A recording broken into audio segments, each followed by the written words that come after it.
What's going on, guys, and welcome back to another episode of the FIFA 16 West Ham Career Mode. As we usually do, we'll start off today's episode with a press conference. Let's get straight to the questions. Our first question has to do with the theme of strikers, and I'm not sure we can afford some of the players you listed. Lacazette and Griezmann would be going for a hefty price range, and they are world-class players, and I would love to bring them in, but we'll see if we can afford them.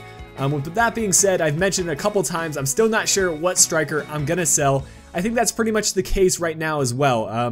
Depending on how people do within the next month, we'll base our decision off that.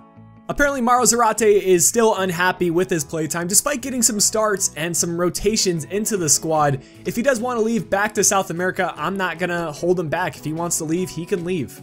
Another question today has to do with Alex Song, and it looks like Barcelona is willing to let him go, and his loan will be expiring in the game. So he'll be returning back to Barcelona at the end of this season. We're going to try everything we can to bring him in permanently to the side. We kind of have a similar situation with Cresswell as we do with Zarate. Despite getting some starts, he's still unhappy with his playtime. And I'll tell you right now, we're going to be starting him in quite a few of the EuroLeague matches. Pretty much every EuroLeague match.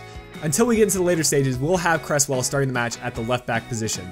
Our last question has to do with our defensive coach, and it's a shame he had to leave the club, but it would be absolutely fantastic if we could bring in Javier Zanetti and teach our defense to be a little bit more disciplined. We've given up a couple penalties this year, and that's not something I want to see continue in the future. That's going to be all the questions for today. If you want your question featured in the next press conference, make sure to leave in the comment section below and thumbs up any other comments you would like to see answered.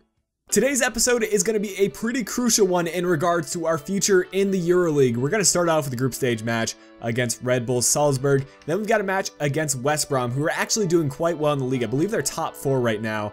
And then we've got our final group stage match in the EuroLeague. We'll know after that whether we've advanced to the next round. But after our big win against Athletic Bilbao, we're looking pretty good.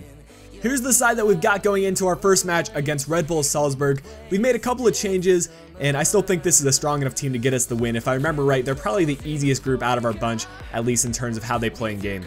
Here's a look at the group table. Right now we're second place, tied up with Athletic Bilbao. They do have the advantage over us due to goal differential, but a couple of wins would be good for us, and I think we've got our 2 easiest opponents coming up. Carroll on the ball. He's going to play through, and this is Alex Song. Can he get a goal? Oh, he was going for the sliding shot, but the Salzburg defense comes back and saves the day.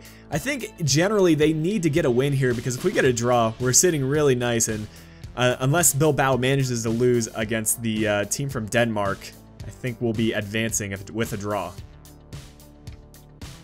Obiang on the ball. He does a nice couple of moves to get by a few defenders. Gonna lay it off to Andy Carroll.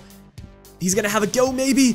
Right at the keeper. Probably our best build-up all game. Some good passing and dribbling to set that one up. But there's the halftime whistle. It's still 0-0. I'm okay with that because, like I mentioned earlier, we just need a draw here. Here's Sacco. He's going to find Song. Song waiting for the run, and it's going to be Zarate on the outside. What can he do with it? He's going to look to cut in. Get by a couple of defenders in the cross. It's going to be Andy Carroll on it. Oh, Ulmer is able to clear that one out, and that is a difficult task to do, especially when Andy Carroll's on the other side of it.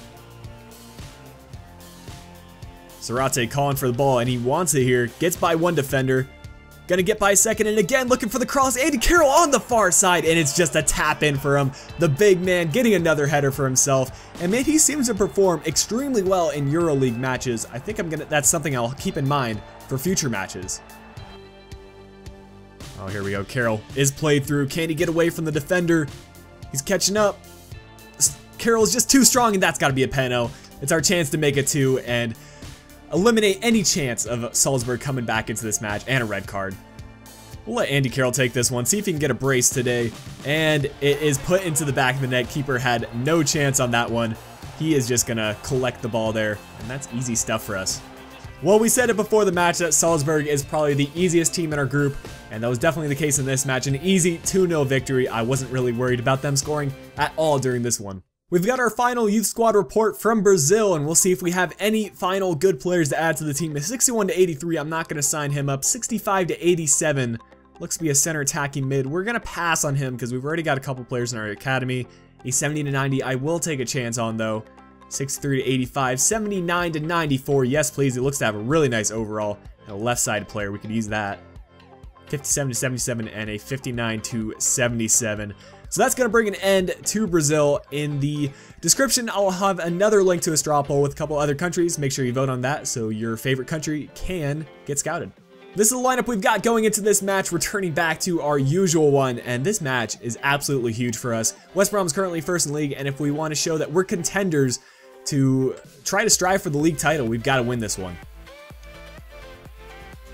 Oh, this is not good, and West Brom, playing like they are first place in the league, absolutely tears down our defense. It's 1-0 for them early on. Oh, Origi just steals the ball. Foster makes the save. That was a good chance for us. Go back to the middle, plays it inside here. It's Iheanacho, sees a man open. It's Origi. That's a good tackle by Fletcher. Fair play on the West Brom defense. This is a good build-up by West Brom, just tearing down our defense. Adrian has to make a clutch save right there. We can't let him score another one. Well, we're going into halftime, and it hasn't been the most decisive performance by us. If we do want to get 1 point or even 3 points out of this one, we got to step our game up. Oh, Noble with the steal, and now he's got some space. Finally, this is a good chance for us. Just a long shot from Noble.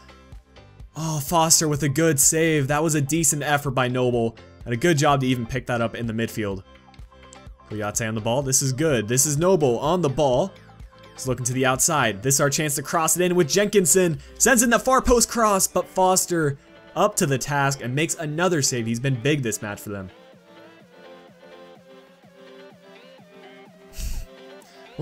What an effort from Rondon. I wasn't even talking about that because, you know, he took a turn and he has a go. And that is why West Brom is in the friggin' top of the league table, because of goals like that.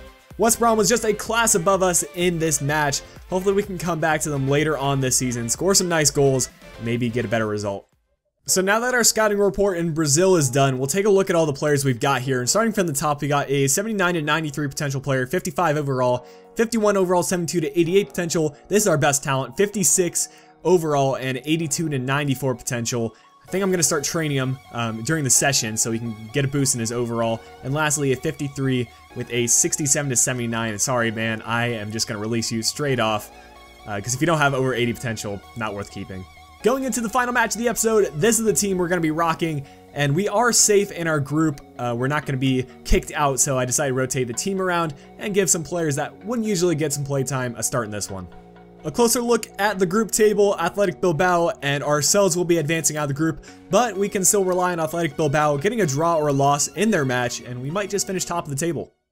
Saka's looking to play this one inside. Noble, good job to create some space for himself. Antonio now is going to play it out wide. It's Aaron Cresswell. He's been showing up big in the matches that he does get starts in. And he's taken down there. No foul given, though.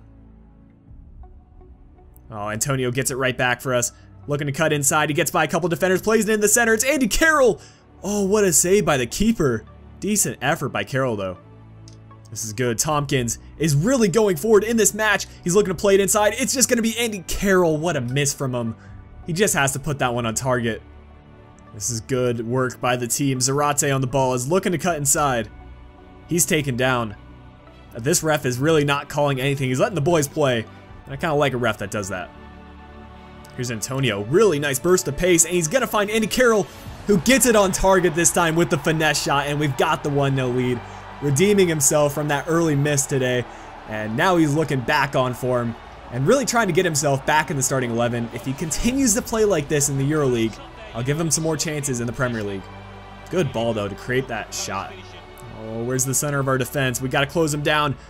Oh, it's Riedewald coming to the rescue. Good job by the young man. It's halftime and we're up 1-0. Things are looking pretty good, and in general, we're dominating this team. As long as we keep it this way, I see us getting the win. Oh, it's stolen by Victor Moses. He seems to get so many interceptions every single match he plays. Andy Carroll, can he get a long shot? The rebound, oh, Iheanacho was offsides. So regardless of the miss, he would have been off. Oh, it's a 2-on-3. Here it is. It just has to be a shot by Lanzini, and we're gonna make it 2. And that makes the scoreline a lot more dominant and gets a better reflection on what the kind of gameplay actually was. We've been dominating all match, and Lanzini, with his right foot, puts it to the left. Good stuff. Another dominant performance from us in the EuroLeague. We've really seemed to have found our form in the international play. But guys, that's going to bring an end to the episode. Hope you guys are excited for the next stage of the EuroLeague as we get into playing some other opponents. But if you did enjoy the episode today, do me a favor, leave a like down below, subscribe if you're new around here. Until the next video of this West Ham career mode, this has been Flickify. I'll be talking to y'all again soon.